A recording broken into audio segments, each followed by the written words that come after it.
All right, so this is Justin back here. I just shot the unboxing of this guy, the 8-inch Victorinox flexible fillet knife. And I said it was well apexed, but not very aggressive, and I recommend putting it at a 20 degree or 17 to 20 degree angle before you get going so that edge doesn't roll over.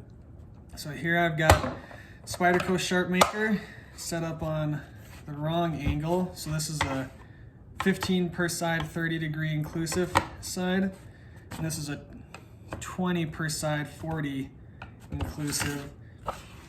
And I really like to use this for these flexible knives. You can certainly sharpen them on the stone. You just kind of support the blade so that it doesn't bend and wobble all over, but this is a lot easier. So let me get a piece of paper and we'll look at how, here's the packing slip. So this is how it comes from the factory. Ooh, very sharp. Now let's dull it. All right, won't cut. So we're gonna go on the 20 degree. We're gonna be putting a 20 degree micro bevel on this guy. And that will give it a lot of added strength.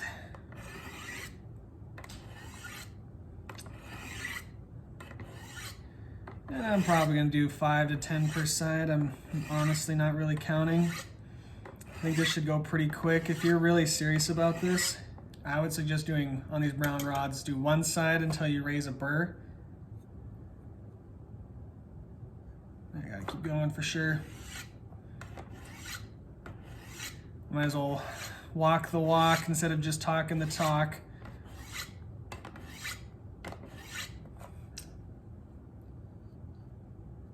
So I'm just feeling for a burr on that opposite side. I think I've got it. I'm gonna just do a few more.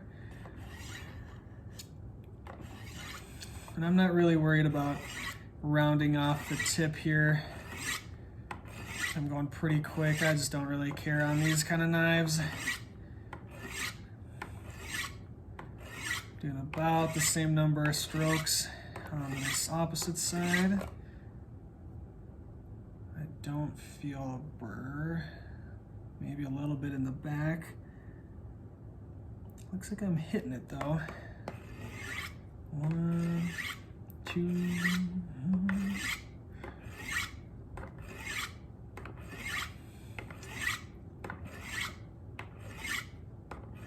And this kind of is showing the limitation of the sharpmaker. I just don't think I'm getting quite a burr on the tip there. Is that even on a soft steel like what comes from Victorinox, it's X50CR 15 MOV at about 55 Rockwell, and that's really soft.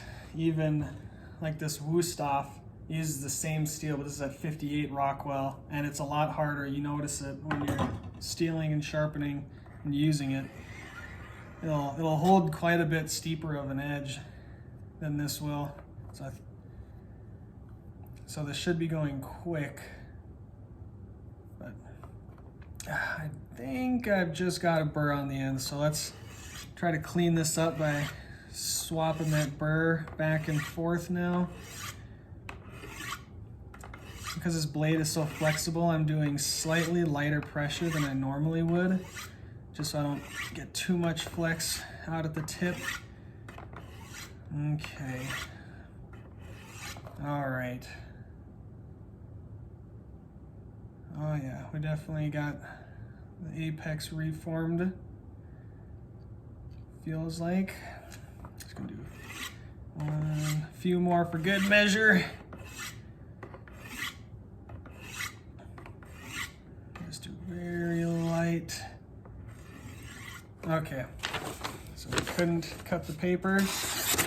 So now, after the brown rod, we're back to paper cutting.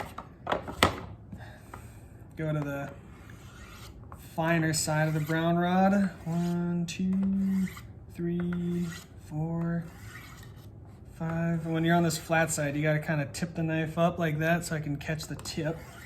Ideally, you'd stop right there, right there.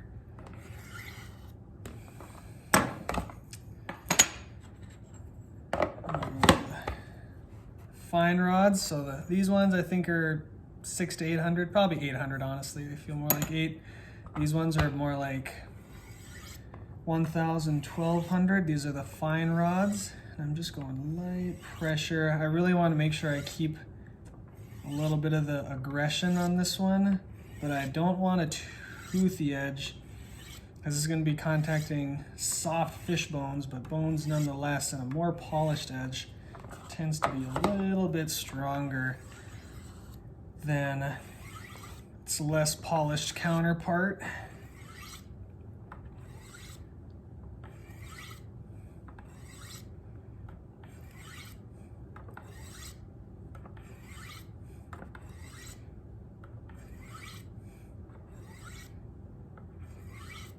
Okay, let's see what we got on the nail. Oh yeah, that thing is very sharp. Feels like there could be more work done on the heel back here, honestly. It's not uncommon for that area to get screwed up. I'm sure it'll shave. Oh yeah, that is hair popping. Let's get out the strop. This is just a Knives Plus strop with a green chrome oxide compound on there. So I'm going with, as a edge trailing stroke, and if I just push forward a little bit, I can feel it catching on the leather, so I know my angle is good.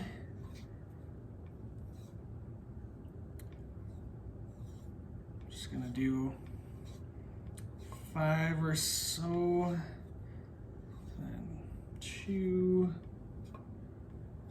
pretty light pressure, and 1, 1, 1. I'm gonna clean up that edge a little bit. Just kind of looking at it in the sunlight. Oh man, that is screaming, screaming sharp. Ooh. I wonder if I can whittle a hair off that edge. Let me see if I can find one. Let's move this out of the way. Don't know if you can see that. It's one of my wife's hair out of the carpet. Let's see what's the best way to do this. I'm not sure. We'll just give her hell here. Oh yeah, see that? Oop. What kind of background can you see that against? See how that hair is broken there? Just whittled that immediately. Let me...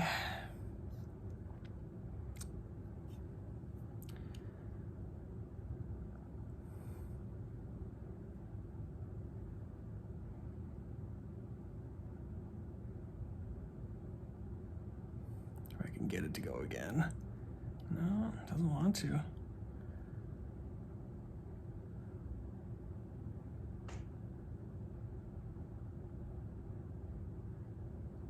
There it goes. I doubt you saw that. But it was long and now it's short because I just whittled it. So anyways, hair whittling from dull to hair whittling in no time at all. I wasn't timing it, but there you go. I'm pretty excited to use this knife. Definitely going to use it on, I think, some salmon this week. I might be doing some halibut. I'm not sure yet, so we'll see. But I'm pretty stoked about this blade. Excited to use some more of it. So there you go. How to sharpen, easiest way to sharpen a fillet knife right there, in my opinion.